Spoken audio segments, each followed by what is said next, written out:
Okay, welcome to back to pingshells.com. This is part 3 of the Python Pandas data cleaning on COVID-19 live data. Now, in the first one, I think I did just the script, and it dumped some stuff to the console with a couple of graphs out of matplotlib, and then I needed to divide it up into functions, which is what I did in the part 2. Then I discussed a few points in that second screencast or podcast, whatever. I discussed the possibility of dumping each of these functions to the app root, a flask app root. So that's what I did. I imported flask into this right here. I heavily commented this because I kind of thought I wanted to screencast my progress and then just show what I would do with the script as I take it up a level. For example, the GNU, the author, there's me there, GNU GPL version 3. Here's the link, and this is it right here. General public license, and it's all about free. Free. For example, developers that use the GNU GPL to protect, right down here, your rights with 2 steps. You assert the copyright on the software and offer you this license, giving you legal permission to copy, distribute, and or modify it. So it's all about sharing with your friends. Very nice idea. Started by Richard P. Stallman. Shows you how old I am, that I even know who that is. But yeah, Stallman. He's the guy that wrote this, GNU. And it was combined by Linus Torvald into part of Linux. A little history there, but let's get back to work on the script. Okay, let's just go down and look at it here. I'm going to use the keyboard keys. So originally it started as a simple script which refactored when refactored into function blocks. So this first function was then used as a Flask app root template. The original script was modified to write the first data frame to HTML write function call directly into a template's Flask directory. That's what I did. The main boilerplate that I had originally was replaced by the app Flask style boilerplate code. Now, one of the things about the GNU GPL software licensing is that when you modify, I kept the original script, and this new one, some of the smarty people in the audience would realize down at the bottom it says new data clean COVID-19.py, and that's because the old file I kept as is. The script that was the prototype for all this was essentially just maintained as a working script that dumps out a couple of graphs. It can easily be modified to turn out different types of graphs with similar data from the same API. So I could do that later. I could go back to that script and do something a little different. But for now, I wanted to, okay, so sure, it dumps to the console. I get a couple graphs I can save. I have the data already saved as a HTML page in the directory of this. So all I did is I changed the main function wrapper and essentially right in here, there, changed the main function wrapper to be a Flask app wrapper. And I had to change the last line in the program, in the script, to be launching the Flask development server. So let's scroll down a bit here. Here's our original function right here. So I literally just anchored the Flask app here in its root directory by adding the app root in front of the original function def statement. Pretty much exactly what I did. All this code is the same. It'll grind out the same stuff as the original script if anybody watched the other two videos. We go down. Anything where I've got these arrows sort of in here, where I have the arrow, left pointing arrow thingy with a comment, it's where I changed the original code of the functionalized script. I just return the template of global.html because right here, very key change to my original code, I made sure that it was going to be in a templates directory because that's where a Flask app will look for any kind of web page. It's in the templates file. I simply repeated these steps with each of these here. So here's the app root for the countries right here. Pretty easy stuff. Added the app root for the countries in front of the original function def.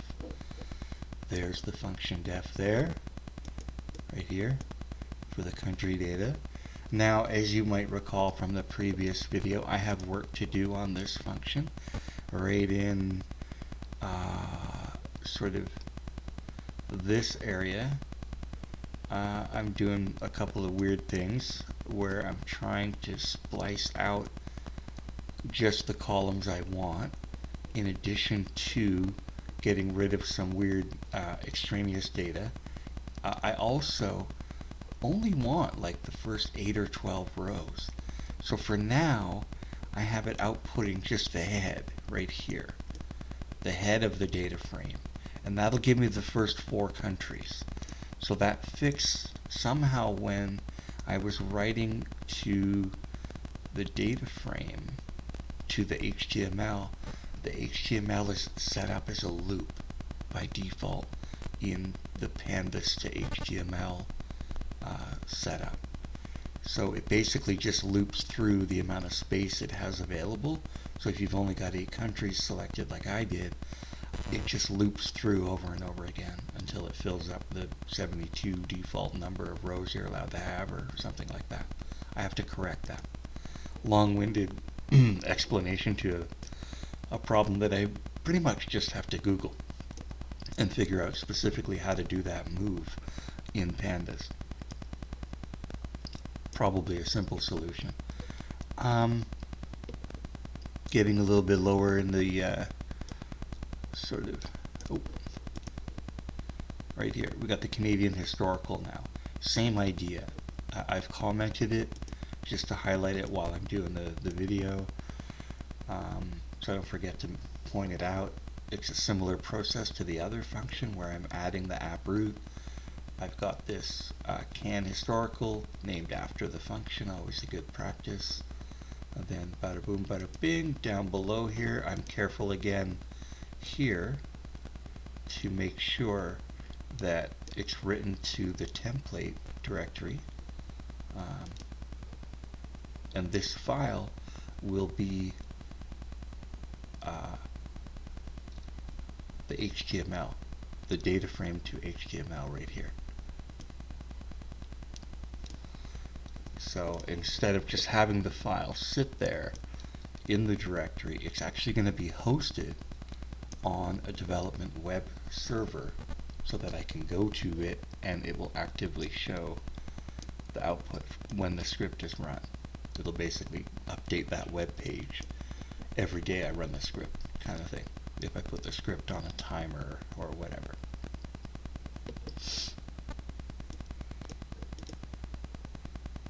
Okay, and it goes down all the way through, right to the end, with the American historical 30 days.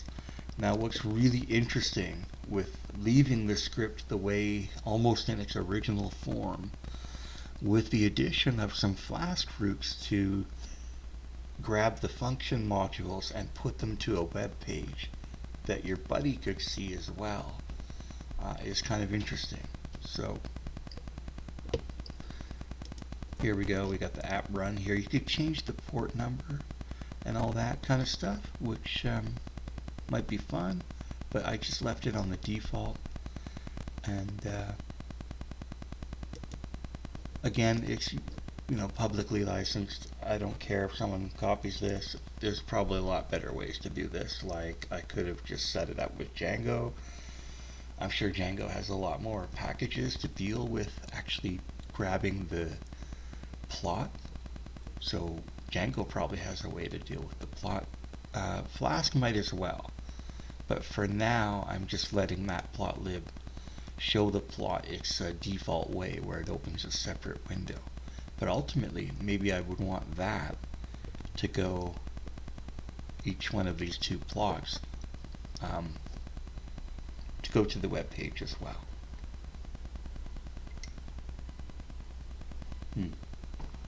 But enough about that. Again, I've only worked on this a little bit over each of 2 weekends, and I've had a couple of, I do a day job that's unrelated to computing, and a professional programmer is probably sighing a sigh of relief that I even got this into functions, which kind of amateur coders who just hack stuff together the way I do tend to just write spaghetti code, and it doesn't make any sense to someone who has to do this kind of thing for a living.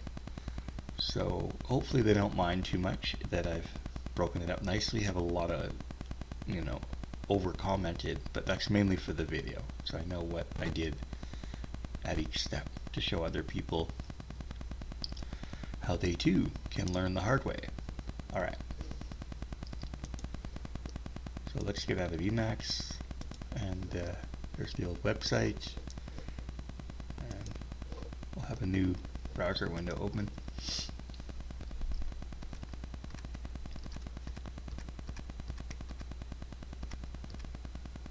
Alright, so there's the file app name. So now we've got the Flask app. Anybody that's run a Flask app knows what just happened, but for those that don't, essentially, if I bash in my own IP address locally at port 5000, let's see what happens.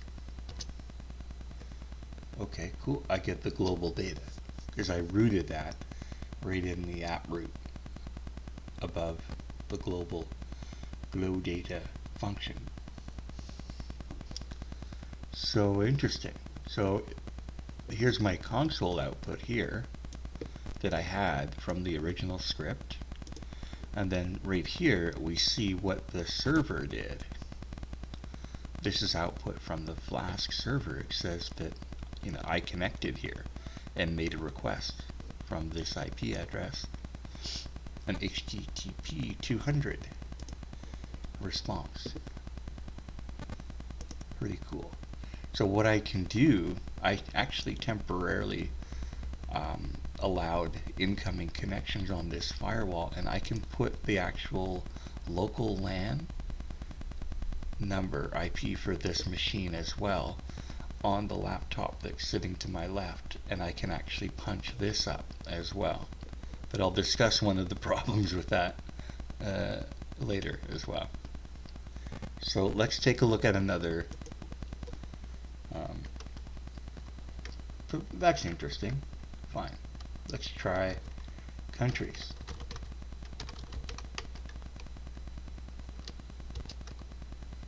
Ooh, okay.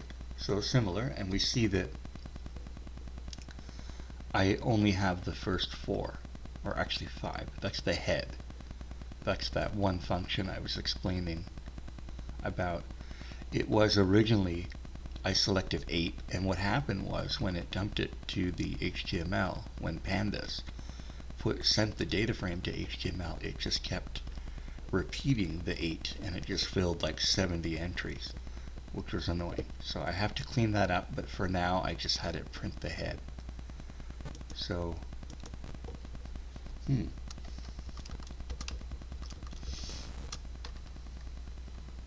how about, now I can remember these,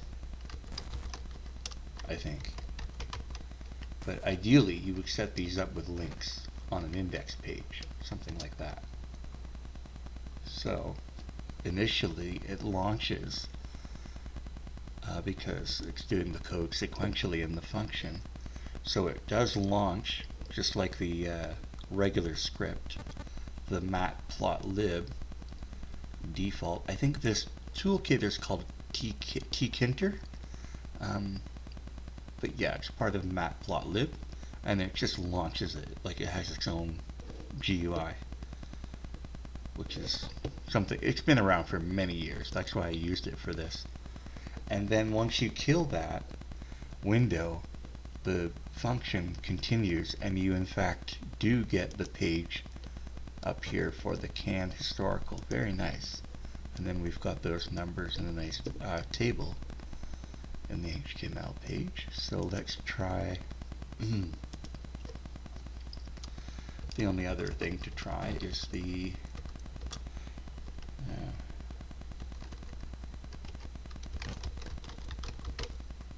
I may have capitalized USA, but we'll see. Nope, that worked. So there we go. And there's the USA chart that we're all familiar with. I've had it up a couple times in this area, so it's just another day later. Not much has changed. They have a few more deaths. Yippee. And the virus rolls on. And now that I kill that, I can see the American 30-day historical numbers. Very nice. Okay, and let's say I just close this. Oops. But I want to see the global again. So